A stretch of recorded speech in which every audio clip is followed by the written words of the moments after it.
Hi everyone, this is me again, Ruby. Pag-usapan natin ngayon kung paano natin linisin ang ating mga FB account. Dahil nalaman ko ang dami ko palang violation.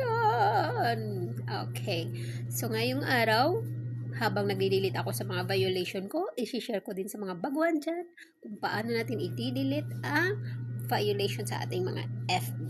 Kaya let's go! Okay, punta tayo sa FB. Pindutin yung icon. Yan. Tapos hahanapin natin yung help and support. Tapos yung support and box. Pindutin natin yan. Yan na po ang alerts ko. Ang dami. 15. Ayan. Ito lahat yung mga alerts ko. Ang dami ko palang violation. So try natin. I-delete na po natin yung violation natin sa your alerts. So, pindutin nyo lang yung video.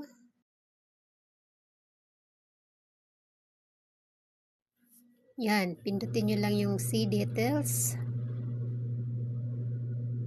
Continue. Yan, mayroon siyang nakasulat continue. Continue pa rin. Ayan, may remove video dyan. I-remove ko kasi no need naman yun. So, continue. Then, delete the video. Then, close.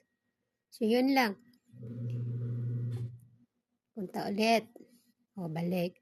Delete tayo ulit ng mga videos. Hanggang maubos natin ito, yung mga alerts na to. Okay, balik lang tayo ng balik para maubos natin lahat yung mga violation natin.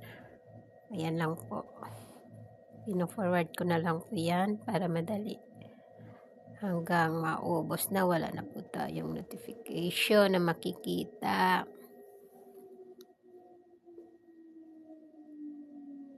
So, yan na po.